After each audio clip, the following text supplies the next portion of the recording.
Did you see that when DB came back and played for us, that they got mad that our fan base was booing her?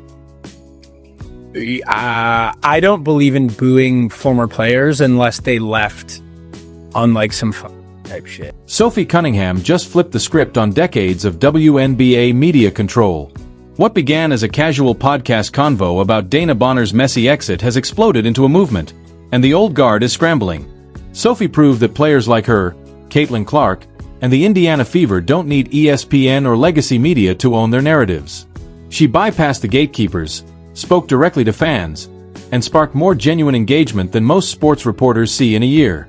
For an industry built on being the middleman, it's not just a disruption, it's a wake-up call. Drop a spicy Sophie in the comments if you're here for it. Let's go.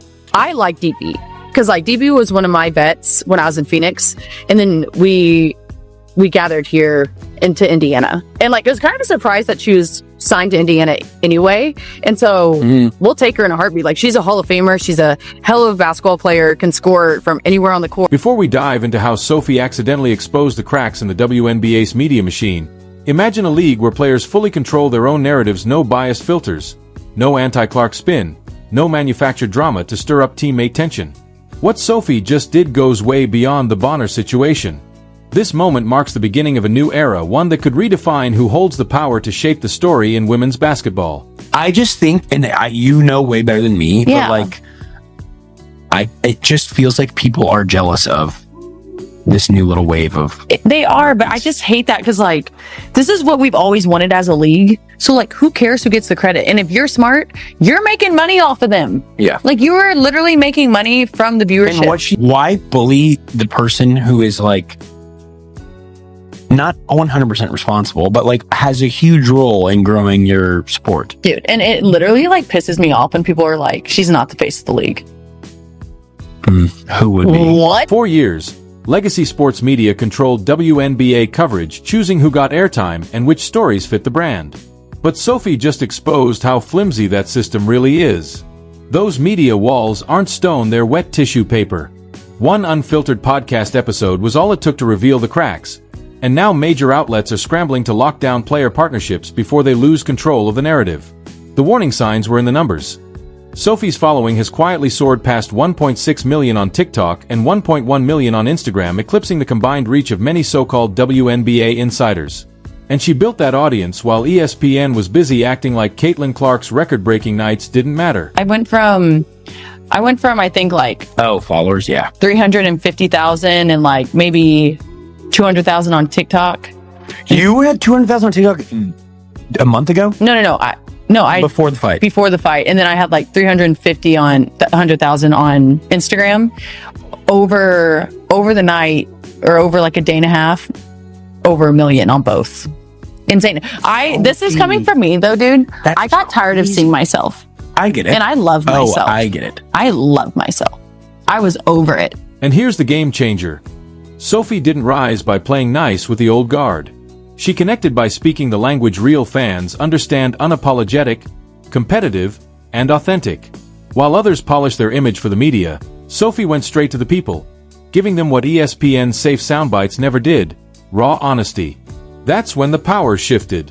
She didn't whisper to reporters or leak to The Athletic, she dropped a truth bomb on her podcast, flipping the Bonner story with no editors, no spin, and no corporate PR.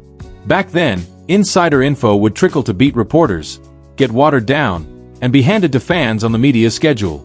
Timing, framing, and impact were all controlled until now. But she got to Indiana and she just like really wasn't happy.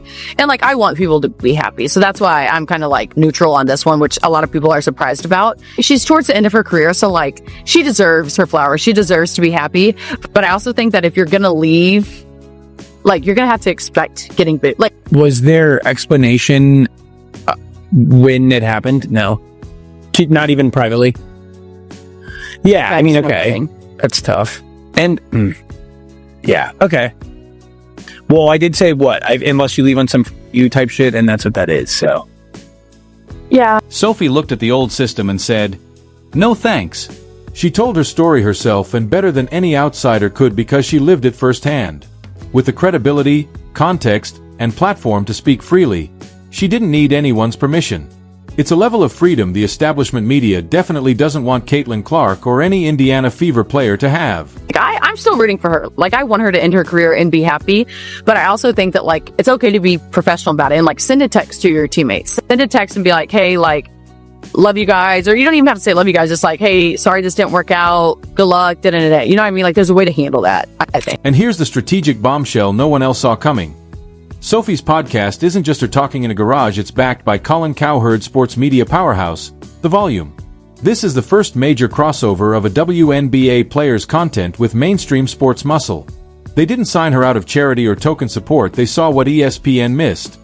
Authentic, player-driven storytelling that outperforms sterile, politically safe coverage every time. This deal sends a clear message. WNBA stars don't have to stay confined to the women's sports bubble. They can break into the mainstream, connecting with bigger, hungrier audiences who want truth, not protection of the old guard. Sophie's success is a wake-up call, and now traditional media networks are scrambling to lock down players for their own shows because Sophie proved fans will always pick unfiltered player voices over ESPN's corporate-approved narratives. There's really good, well-known people in our league. I'm not discrediting them. Like, we have a lot of badasses in our league. Yeah. Like, hell yeah to that. I'm all for that. But when people try to argue that she's not the face of our league, Yeah. or if our league would be where we're at without her, you're dumb as shit. Yeah. You're literally dumb. Sophie is breaking the league's unwritten, protect the veterans, code, the one that forbids criticizing the inner circle, exposing politics, or questioning sacred cows. She looked at that unspoken rule and called it what it is: broken. Sophie told the truth about Bonner's messy exit not because it was easy or safe, but because it was real. That courage to put truth over politics is exactly what new WNBA fans, especially Caitlin Clark's huge following, have been craving while the old media stayed too scared to say it. One of the biggest stars the WNBA's ever Who's that? had. Her name rhymes with Schmaitland. Hurtland? Yeah. What has that been like, seeing her not only kind of transform a league, but also just be like, No, is that fair to say? Okay. not even just the league, but like The women's sport. basketball as a whole around the Yeah. world. No, I think it's awesome. I think it's so funny because she's like 22, 23 years old and the whole world is watching. That fiery defense of Caitlin Clark was Sophie Cunningham speaking directly to the fans the old WNBA media has been ignoring for months. While legacy journalists wrapped Clark's story in cautious, she just needs time, narratives, and empty calls for balance. Sophie called Clark's critics dumb as hell and meant every word. It wasn't just authentic, it was a calculated move. Sophie targeted the league's fastest-growing, most passionate fan base, Clark's fans, and spoke their language, not the stale media jargon. She chose inclusion over exclusion, and her engagement numbers proved the risk paid off. You have seen players in our league try to like toughen up Caitlin. We call her CC. For even when I wasn't on her team, like I know the talks that Phoenix had in the locker room of like, no, we're gonna prove her, we're gonna show her what the W really is. You know what I mean? And like, I get it to a certain extent. And like every rookie coming into the league, that's how you're gonna treat them. But Right. there's just more. Traditional sports media wants players to stick to sanitized, sponsor-approved quotes because it keeps them as the essential middlemen. But when Sophie speaks directly and unapologetically, that whole middleman layer becomes irrelevant. Fans don't need reporters to decode her, she's clear and everyone understands. That reality sends chills through traditional journalists. If players like Sophie and Caitlin can reach millions, build massive followings, and control their own stories without gatekeepers, then what are the gatekeepers even selling? Their entire business was built on controlled access, and Sophie just proved that was never true. So it's her second year.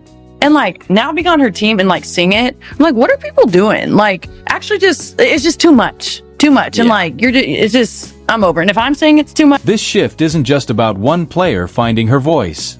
Sophie's success is setting a new standard for how every WNBA player communicates. Fans now demand that same raw, unfiltered honesty from others. The cookie-cutter, PR-approved responses that used to be standard now feel fake and corporate.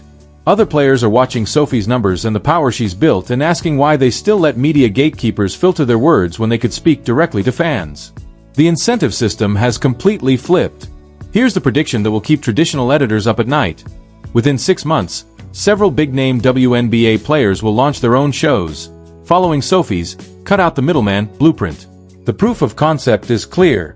Sophie didn't just dent the WNBA's media machine, she exposed how fragile it really was. The whole system worked because players believed they needed traditional coverage more than traditional coverage needed them. Sophie shattered that illusion and showed that a direct, authentic connection to fans is far more powerful than scripted corporate messaging.